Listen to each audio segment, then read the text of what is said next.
माननीय प्रफुल्ल पटेल जी, बहुत धन्यवाद। माननीय प्रफुल्ल पटेल जी। माननीय उपसभापति महोदय, चुनाव सुधारों पर ये चर्चा हो रही है और इस पार्श्वभूमि पर हो रही है कि बार बार आजकल देश में SIR, वोट चोरी, ये सब जो मुहावरे हैं ये गूंज रहे हैं सबके कानों में और स्वाभाविक है कि एक बार स्थिति स्पष्ट हो जानी चाहिए ताकि लोगों को मालूम रहे कि सच्चाई क्या है, दूध का दूध पानी का पानी। सर, मैं पुराने तो संविधान के निर्माताओं की बात और उसके पश्चात जो हमको एक वोट का एक अधिकार सभी को मिला है, ये इस देश की ताकत है, यही लोकतंत्र की ताकत है और इसीलिए आज देश 78 सालों के बाद, आज़ादी के बाद एक है, अखंड है, उसके पीछे सबसे बड़ा हमारा संविधान और सबको वोट का अधिकार, ये बात महत्व की है। सर, मुझे याद है कई बार EVM में कुछ गड़बड़ होती है, वोटों की बदली हो जाती है, कोई बटन दबाओ और वोट किसी को मिलता है, ये आम तौर पर चर्चा पिछले कई वर्षों से होती है। EVM कौन लाया, कब आए, ये पहले इसका भी जरा स्मरण सब लोगों ने कर लेना चाहिए क्योंकि EVM अभी 2014 के बाद नहीं बने हैं। EVM उसके पहले भी कई चुनाव में जहाँ वो लोग भी जीते हैं, यहाँ हारे हैं और उसके बाद जब जीत हार आज भी होते रहती है और उसका सबसे ताज़ा उदाहरण है कि 2024 के जब लोकसभा के चुनाव हुए तो जो नतीजे उत्तर प्रदेश या महाराष्ट्र हमारे प्रांत में जो आए वो हम लोगों को भी चौंकाने वाले थे क्योंकि एक और हमको लगता था कि हमारी शानदार विजय होगी, लेकिन उस वक्त एक गलत वातावरण देश में निर्माण किया गया कि संविधान बदलने वाला है और उस वजह से कई वर्गों को एक प्रकार से एक आशंका निर्माण हुई, डर पैदा हुआ। अगर वोट चोरी करना होता या अगर यही EVM के माध्यम से गड़बड़ होती तो शायद ये नतीजे 2024 के लोकसभा के चुनाव में नहीं आते। और ये बात इनको बार बार याद इसलिए कराना जरूरी है कि 2019 में उनके नेता जहां से लड़के हारे, वहीं 2024 में वही नेता वहां से लड़कर जीते। अभी चुनाव हुए केरला में, वहां पर बहुत शानदार विजय प्राप्त होती और वहीं पर उनके सहयोगी, यहाँ हमारे विकास जी बोल रहे थे कि वहां पर बहुत बड़ी धांधली हुई है। तो कौन सही है कौन गलत है, ये इसी पर से समझ में आ जाता है कि कितनी ये EVM के बारे में सच्चाई है या वोट चोरी के बारे में सच्चाई है। सर, मुझे याद है कि इलेक्शन कमीशन ने खुला आह्वान किया था सभी राजनीतिक पार्टियों को कि साहब या किसी भी व्यक्ति को कि आप हमारे सामने पेश होइए और हमें कैसे ये EVM में चोरी होती है या कैसे इसको मतलब मैनेज किया जा सकता है, ये अगर किसी के पास प्रूफ है तो आकर जरूर दीजिए। कोई वहां पर पहुंचा नहीं था। सुप्रीम कोर्ट ने भी निर्देश दिए, उसके बाद भी कोई पहुंचा नहीं। तो उसका मतलब यहां पर बैठ के और आप कुछ भी बातें करें, सड़कों पे जाकर लोगों को कुछ भी बात करें, गुमराह करें, ये हमारे लोकतंत्र के लिए अच्छी बात नहीं है सर। ये कोई केवल आज की सरकार की बात नहीं है, आजीवन ये देश भी चलता रहेगा और हमारे यहाँ चुनाव की प्रक्रिया होते रहेगी। अगर हम हमारे लोगों को ही अगर इस तरह से भ्रमित करेंगे कि चुनाव में आप वोट डालोगे और आपका वोट बदल जाएगा, तो ये कोई अच्छी परंपरा नहीं है। और मैं हमारे दिग्विजय भैया जी को खास करके मैं इस बारे में निवेदन करता हूं क्योंकि वो बार बार इस बारे में आशंका व्यक्त करते हैं। कोई बात नहीं, वो जो भी हो, ये बैठ कर बातें सर ये मैं इसलिए कह रहा हूं सर क्योंकि बहुत सारे ये अभी कहते हैं कि भाई चुनाव में आप लोगों ने प्रलोभन दे दिया इसलिए जीत गए।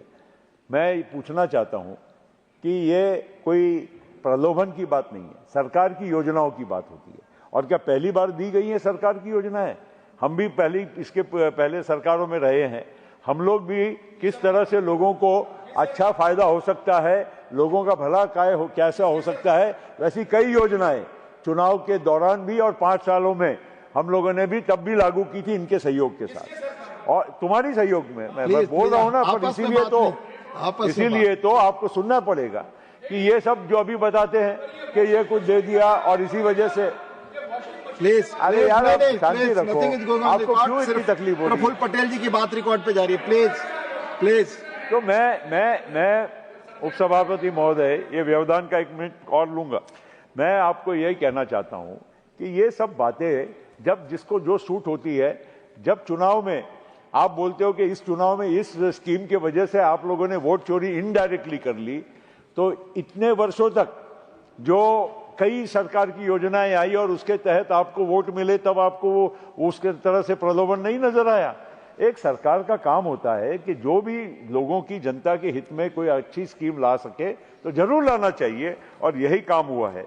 क्या आप लोगों ने पिछले चुनाव में कर्नाटका में, तेलंगाना में, राजस्थान में या अन्य राज्यों में, हिमाचल में आप लोगों ने अच्छी अच्छी योजनाओं को जाहिर करके लोगों का वोट जब प्राप्त किया, तो क्या वोट चोरी है या वो गलत है? और यहाँ पर अगर महाराष्ट्र में या बिहार में कोई अगर कुछ होता है तो आप उसको बोलते हैं कि नहीं नहीं ये तो गलत तरीके से अनैतिक है, तो ये बात बिल्कुल ठीक नहीं है सर।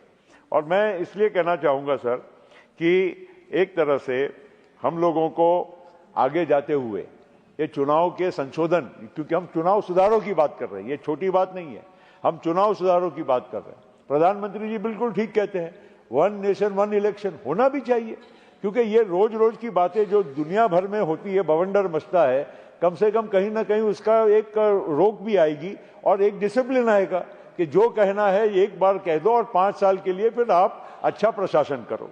इसी वजह से ये किया जा रहा है।